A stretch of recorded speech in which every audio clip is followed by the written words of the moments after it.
Pakistani YouTuber रजब भट्ट जब भी अदालत के अंदर आते हैं सिक्योरिटी और प्रोटोकॉल के साथ अदालत के कमरे तक लेके जाया जाता है। मेरे केस की जो मेरी क्लाइंट है विक्टिम, वो हरासा हो रही हैं। उनका इंसाफ के इदारों से एतमाद उठ रहा है कि मेरा मुल्ज़म जो है वो 50-50, 60-60 पुलिस वालों के हसार में आता है। गाना इनका चल रहा होता है कि आज आखिरी ये पेशी तेरे यार दी, और पुलिस नहीं देख रही होती ये चीज़। शर्म की बात तो ये है कि जब गाना चल रहा होता है और डीएसपी और एसएचओ सब साथ चल रहे होते हैं, कहता हूँ ये डूब मरने का मुकाम है। और शर्म की बात है कि एक मुल्ज़म सिक्योरिटी तो प्रोवाइड की जा रही है, प्रोटोकॉल तो दिया ही जा रहा है। स्टेट के रिसोर्सेज प्रधान साहब इसलिए तो नहीं होते कि आप मस्करों को और इस तरह के लोगों को जो है वो प्रोवाइड करें माजरत के साथ। आप इनका कंटेंट देखें तो ये डिजिटल रेपिस्ट हैं। अस्सलाम वालेकुम नाज़रीन, आप देख रहे हैं पब्लिक न्यूज़ और मुझे कहते हैं फैज़ान हैदर। पाकिस्तानी यूट्यूबर रजब भट्ट जब भी अदालत के अंदर आते हैं तो उनको हाई प्रोफाइल सिक्योरिटी और प्रोटोकॉल के साथ अदालत के कमरे तक लेके जाया जाता है, जिस पर एडवोकेट फ़याज़ रामी ने एक रिट दायर की, जिसमें अदालत ने जवाब देते हुए बताया कि उनको जो सिक्योरिटी दी गई है वो अदालत की तरफ से नहीं दी गई और उनसे ले ली जाएगी ये सिक्योरिटी। क्या वाकई ही सिक्योरिटी उनसे लेकर अब दोबारा से जिस तरह एक आम आदमी आता है अदालत के अंदर उसी तरह से रजब भट्ट भी आया करेगा, या दोबारा से पुलिस के हसार के अंदर उसको कमरा अदालत तक पहुंचाया जाएगा? एडवोकेट फ़याज़ रामी हमारे साथ मौजूद हैं, इन्हीं से जानते हैं डिटेल। अस्सलाम वालेकुम जी। जी वालेकुम अस्सलाम। अच्छा, रजब भट्ट का सिक्योरिटी वाला मामला लगता है कि कोई मिनिस्टर है जो बड़े प्रोटोकॉल के साथ शाहाना लाइफस्टाइल के साथ कमरा अदालत के अंदर दाखिल होता है। क्या वजह है सिक्योरिटी? अब अदालत के अंदर आपने रिट फाइल की, अब अदालत क्या कहती है और सिक्योरिटी ले ली जाएगी उससे?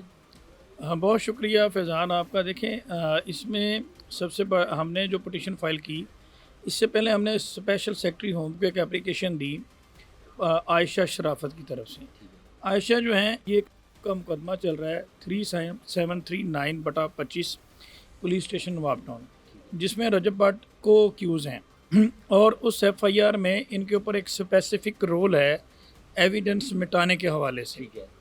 अब ये उस केस में सेशन कोर्ट में पेश हो रहे हैं, जिसका ट्रायल चल रहा है, जिस पे जो मेरे केस की जो मेरी क्लाइंट है विक्टिम, वो हरासा हो रही हैं। उनका इंसाफ के इदारों से एतमाद उठ रहा है कि मेरा मुल्ज़म जो है वो 50-50, 60-60 पुलिस वालों के हसार में आता है और एंटी डाइट फोर्स अलग और मुख्तलिफ पुलिस स्टेशन से डिप्लॉय किए जाते हैं पुलिस ऑफिशियल उसकी प्रोटोकॉल के लिए।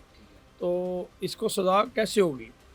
और जो इन्वेस्टिगेशन जिसने करनी होती है वो एक सब इंस्पेक्टर रैंक का ऑफिसर है, और जब वो इन्वेस्टिगेशन ऑफिसर के पास जाते हैं तो इंस्पेक्टर लेवल का बंदा उसे सिक्योरिटी प्रोवाइड कर रहा होता है या उसके प्रोटोकॉल में होता है। तो फिर इंसाफ की जो आप कह लें उम्मीद है वो दम तोड़ जाती है। तफ्तीश कैसे होगी? तफ्तीश कैसे होगी वो भी मुतनाज़ा हो रही। मैं ये नहीं कह रहा कि वो मुतनाज़ा कर रहे हैं या कुछ ऐसा है या अदालत उसमें कोई इन्फ्लुएंस हो गई है, हो भी सकती है। लेकिन अगर अदालत मेरिट पे भी फैसला दे तो जनरल पब्लिक की नज़र में भी जिस तरह से वीडियोस बनती हैं और बाद में एडिट्स बनते हैं, तो ये सिर्फ एक फेम लेने का ज़रिया और कुछ भी नहीं है। कि ऐसे तो रोज़ाना रूटीन में बेशुमार केसेस यहाँ पे चल रहे हैं, लेकिन इस केस को उन्होंने जिस तरह से इसके ऊपर गाने लगते हैं और बाद में होता है। जब वो गाना इनका चल रहा होता है कि आज आखिरी ये पेशी तेरे यार दी, और पता नहीं वो पंजाबी सिद्धू मूसेवाला का गाने लगाते हैं बाद में, तो पुलिस नहीं देख रही होती ये चीज़। और जब वो गाना, शर्म की बात तो ये है कि जब गाना चल रहा होता है और डीएसपी और एसएचओ सब साथ चल रहे होते हैं, मैं कहता हूँ ये डूब मरने का मुकाम है। और शर्म की बात है कि एक मुल्ज़म है रेप के केस में, ठीक है, और उसको सिक्योरिटी तो प्रोवाइड की ही जा रही है, प्रोटोकॉल तो दिया ही जा रहा है, ठीक है, लेकिन उसमें वो जिस तरह से गाने गा रहा है और वो आप समझ लें कि वो इनके यूनिफॉर्म का मजाक उड़ा रहा है। ठीक है भाई, ये आपकी हैसियत है। बहरहाल वो आखिरी पेशी वाला ख्वाब तो जो है वो मिट्टी में मिल गया। अभी तो कई पेशियाँ उनको भुगतनी पड़ गई हैं और अभी मज़ीद पता नहीं कितनी भुगतनी पड़ेंगी। तो इस हवाले से हमने एप्लीकेशन दी थी स्पेशल सेक्रेटरी होम को, उस पर हमें 15 डेज़ तक कोई रिस्पांस नहीं मिला। दैन हमने ऑनरेबल हाई कोर्ट में पटिशन फ़ाइल की, जिसमें हमने आईजी पंजाब, डीआईजी सिक्योरिटी और स्पेशल सेक्रेटरी होम और चीफ सेक्रेटरी पंजाब को पार्टी बनाया और रजब भट्ट को भी फरीक बनाया, जिस पर अदालत ने इनसे रिपोर्ट तलब की। फ़र्स्ट वीक में तो इन्हें कोई जवाब ये नहीं दे सके। दैन अदालत ने इजहार बरहमी भी किया, फिर इन्होंने सेकंड डेट पे 2 दिन का टाइम इनको मिला उस पे फिर जो आईजी और डीआईजी सिक्योरिटी की तरफ से जो रिपोर्ट पेश की गई है, उसमें उन्होंने कहा जी कराची में एक इंसिडेंट हुआ था, तो उसमें जनाब हम इनको जो है वो कर रहे हैं लॉ एंड ऑर्डर जो है मेंटेन करने के लिए, और किसी किस्म की कोई सिक्योरिटी या प्रोटोकॉल उनको नहीं दिया गया, ना पहले दिया गया है ना अब दिया जाएगा। तो आगे फर्दर भी हम इनको नहीं देंगे। तो जस्ट हम तो कोर्ट में जो लॉ एंड ऑर्डर की सिचुएशन होती है, कोई किसी किस्म की कोई मैन हैंडलिंग या इस तरह का ना हो, उसको मेंटेन करने के लिए ये कर रहे हैं। तो जिसके साथ रिपोर्ट के साथ इत्मीनान का इजहार करते हुए अदालत ने उसको डिस्पोज ऑफ कर दिया। लेकिन मेरा उस वक्त एतराज़ अदालत में ये था कि जब आप किसी को कोई सिक्योरिटी भी देते हैं तो उसका क्या मैकेनिज़्म होता है, उसकी कोई एप्लीकेशन फॉरवर्ड की जाती है। मेरी इन्फॉर्मेशन के मुताबिक तो होम सेक्रेटरी को एप्लीकेशन मूव होती है जिस पे वो थ्रेट असेसमेंट रिपोर्ट मंगवाते हैं, और दैन उसके बाद उस बंदे का स्टेटस देखते हैं और फिर उसको डिसाइड करते हैं।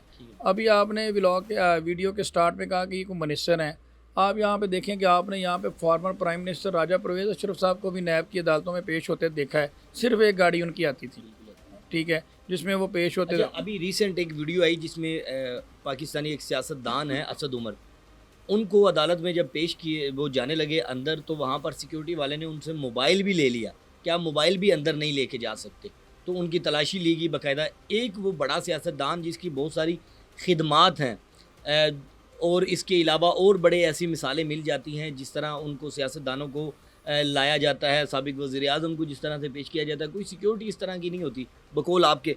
तो रजब भट्ट की ऐसी मुल्क के लिए कौन सी खिदमात हैं या कितनी उसकी फ़िक्र की जा रही है जिस वजह से उसको इतनी ज़्यादा सिक्योरिटी, और 2-2 SHOs DSP वहाँ पर मौजूद होते हैं, गाड़ी से निकलने से लेकर कमरा अदालत तक उसको इतनी सिक्योरिटी दी जा रही है?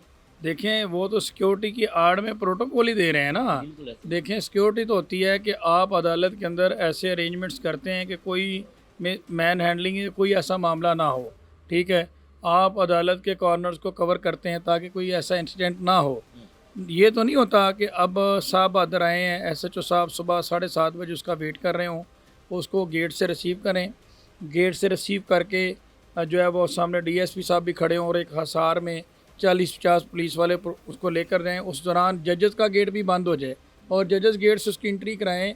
कई दफ़ा तो ऐसा हुआ है कि एडिशनल डिस्ट्रिक्ट एंड सेशन जजेस को भी वेट करना पड़ा है कि रजब भट्ट पेश हो रहे हैं। यार इससे बड़ी शर्मिंदगी की क्या बात हो सकती है? ऐसा भी होता रहा है भाई 3-4 दफ़ा ऐसा हुआ है कि जजेस गेट से उनको लेकर आते हैं और एक दफ़ा 15 minute additional district and session जज साहब को वेट करना पड़ा कि जनाब गुजर जाएंगे तो फिर उनकी गाड़ी अंदर आएगी। यार मेरा ख्याल है ये अफसोसनाक और शर्मिंदगी का ये मुकाम है कि जिस शख्स ने इंसाफ फराम करना है, ठीक है, उसे उसके रास्ते में एक ऑब्स्ट्रक्शन क्रिएट इनकी वजह से कि क्या जी एक टिकटॉकर एक यूट्यूबर पेश हो रहे हैं।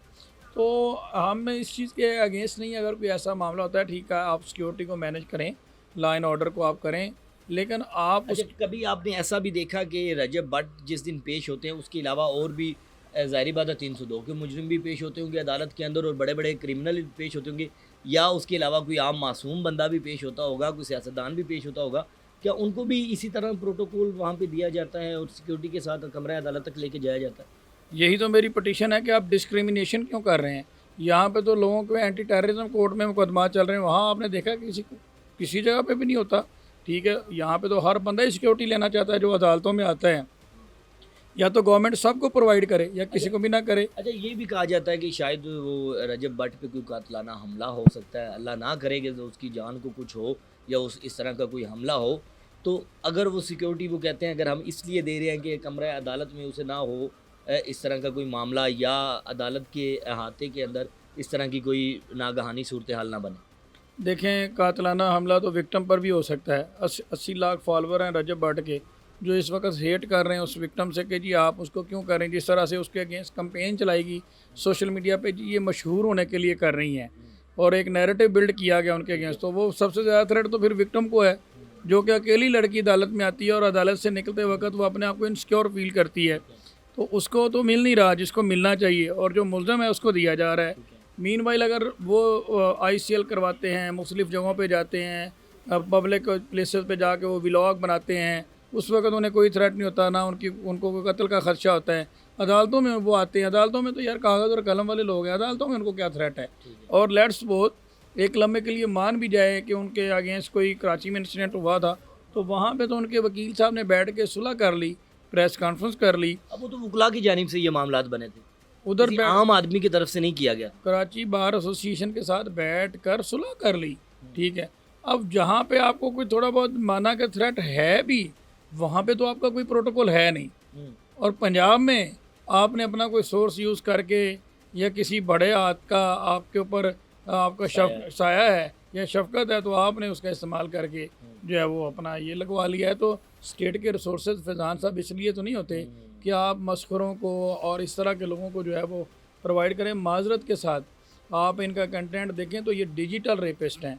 पिछले दिनों एक लड़की थी, उसका क्या नाम है, जिसने जिनके बारे में इन्होंने कहा था कि जिनको इन्होंने मैसेज किया था, तो वो लारे मलिक जो लड़की है, उसने उसको इन्होंने उनके बारे में क्या गुफ्तगू कहते हैं कि कहते हैं जी आप जैसी 7-8 लड़कियां तो मेरी जेब में होती हैं और मैं ना बड़े गोश्त का पसंद हूँ, पसंद करता हूँ। छोटा गोश्त जो है ना आपके तो इतने इतने हैं, बॉडी पार्ट्स के हवाले से बात कर रहे हैं।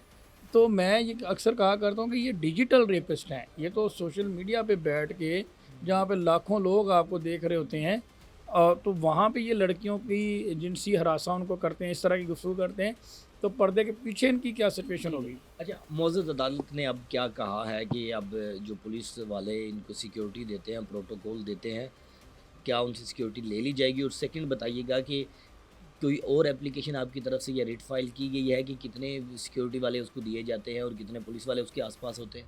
मौजूद अदालत को तो एक तरह से गुमराह किया ना इन्होंने। मौजूद अदालत में जब जाके ये बयान दे दिया कि हम कोई प्रोटोकॉल दे ही नहीं रहे, ना इन फ्यूचर देंगे, लेकिन सिक्योरिटी की आड़ में अभी तक वो मामला वैसे ही चल रहे हैं।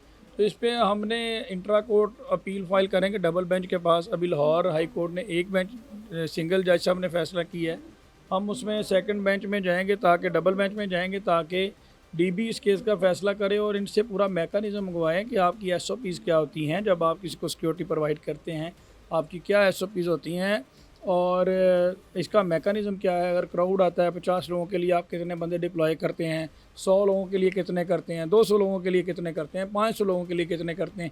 ये तो नहीं है कि आपके लिए वहाँ पे कोई सिंगल पर्सन भी ना हो तो आप हर पेशी पे 100 पुलिस ऑफिशियल भेज दें। ये स्टेट के रिसोर्सेज इस मकसद के लिए तो नहीं ना होते कि अगर अल्लाह ताला ने आपको पोजीशन दी है तो आप अपने इख्तियारात का गलत इस्तेमाल करें। एनी हाउ, इसको हम डबल बेंच में चैलेंज करने जा रहे हैं इंशाल्लाह। वहाँ से ये जो छोटा मोटा सिक्योरिटी का इनका रह गया है वो भी इंशाल्लाह इसको ख़त्म करवाएंगे और ये आम इंसान की तरह ही अदालत में पेश होगा जिस तरह से दूसरे मुल्ज़मान पेश होते हैं। ठीक है, बहुत शुक्रिया जी।